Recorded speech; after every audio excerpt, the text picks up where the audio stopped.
Halo, pada kesempatan kali ini, komunitas Ibu Belajar Matematika akan membahas modul 34, yaitu tentang simetri putar. Pendahuluan.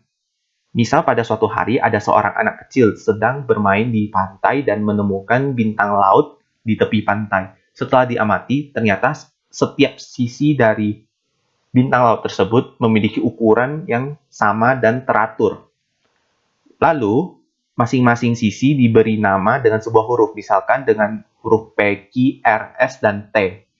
Lalu, anak tersebut mengambil bintang laut tersebut dan memutar bintang laut tersebut seperlima putaran dan meletakkannya kembali. Ternyata, bintang laut yang sudah diputar tersebut dapat menempati bingkai pasir yang telah terbentuk pada saat bintang laut tersebut diambil dari tepi pantai.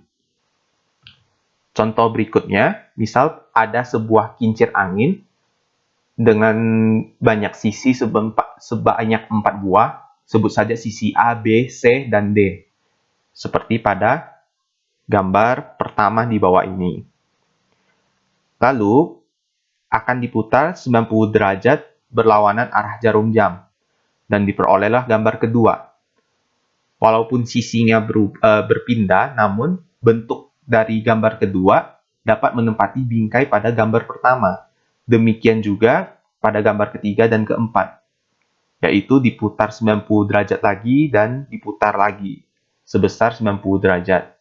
Dan pada akhirnya diputar 90 derajat untuk keempat kalinya, maka menghasilkan gambar kelima. Pada gambar kelima, kita dapat temukan bahwa objek tersebut sudah kembali kepada posisi normal atau sudah menempuh 360 derajat, yaitu sama dengan satu putaran penuh. Dan ternyata gambar kelima dapat menempati bingkai pada gambar pertama. Sifat di mana objek dapat menempati bingkai awalnya disebut sebagai sifat simetri putar. Selanjutnya akan dibahas pusat rotasi dan sudut putar. Misal terdapat sebuah persegi dengan titik pusat di tengahnya. Titik pusat tersebut disebut sebagai pusat atau poros rotasi, yakni sebuah titik acuan ketika kita memutar sebuah objek, dalam hal ini persegi.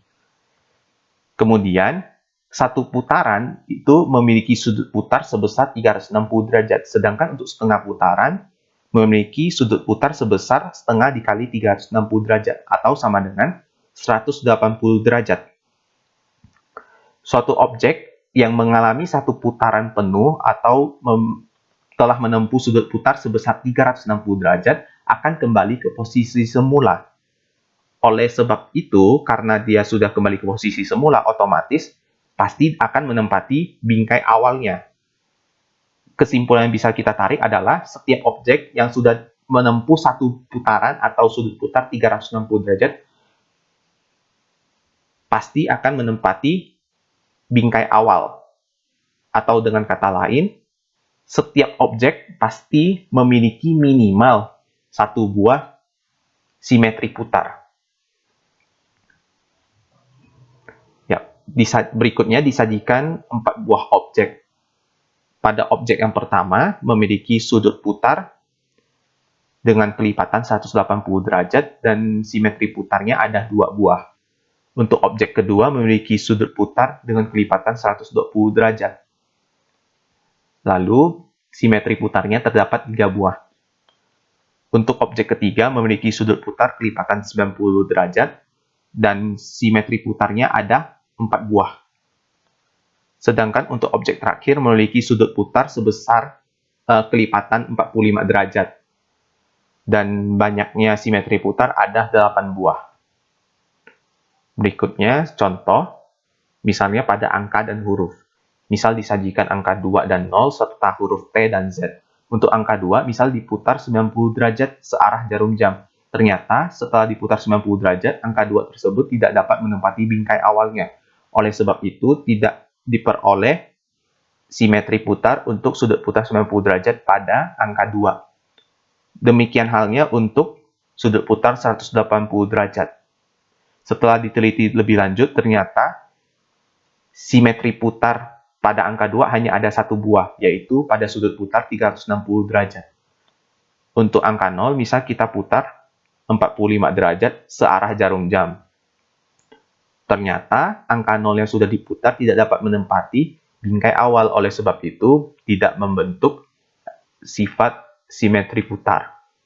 Namun, jika sudut putar yang dipakai adalah 180 derajat, maka angka 0 yang sudah diputar tersebut dapat menempati bingkai awal. Oleh sebab itu, ada sifat simetri putar pada saat sudut putarnya sebesar 180 derajat. Setelah dicoba lebih lanjut, angka 0 memiliki simetri putar sebanyak 2 buah, yaitu pada sudut putar 180 derajat dan 360 derajat. Untuk huruf T, baik pada sudut putar 120 derajat maupun 240 derajat tidak menghasilkan simetri putar. Setelah dicoba lebih lanjut, ternyata simetri putar dari huruf T hanya satu buah, yaitu pada saat sudut putar 360 derajat. Untuk huruf Z, misal diputar 90 derajat dan diperoleh bahwa sudut putar tersebut tidak menghasilkan simetri putar. Namun, untuk sudut putar 180 derajat diperoleh simetri putar. Setelah dicoba lebih lanjut, ternyata huruf Z hanya memiliki 2 buah simetri putar, yaitu pada saat sudut putarnya bernilai 180 derajat dan 360 derajat. Selanjutnya, pada bangun datar, pada video ini diambil contoh trapesium sembarang dan belah ketupat. Pada trapesium sembarang yang diputar 90 derajat, tidak akan diperoleh simetri putar. Demikian halnya pada sudut putar 180 derajat. Setelah dicoba lebih lanjut, ternyata trapesium sembarang hanya memiliki satu buah simetri putar pada saat sudut putarnya 360 derajat. Untuk belah ketupat, jika diputar 90 derajat, tidak menghasilkan simetri putar. Namun, pada saat sudut putarnya bernilai 180 derajat, akan menghasilkan simetri putar. Dan pada akhirnya, jika dicoba terus-menerus, belah ketupat memiliki 2 buah sudut putar yang menghasilkan simetri putar, yaitu pada sudut putar 180 derajat dan 360 derajat. Contoh berikutnya pada objek sehari-hari, misalnya pada baling-baling dan kepingan salju. Pada contoh kali ini, baling-baling memiliki 8 buah sisi. Dan jika dicoba, sudut putar dari baling-baling tersebut adalah kelipatan 45 derajat dan banyaknya simetri putar ada 8 buah. Sedangkan untuk kepingan salju memiliki simetri putar sebanyak 6 buah dengan sudut putarnya merupakan kelipatan 60 derajat. Ya, pembahasan untuk simetri putar sampai di sini. Sekarang kita sudah dapat mengerjakan latihan dengan baik. Sekian dari video pembelajaran kali ini. Kami ucapkan terima kasih dan sampai jumpa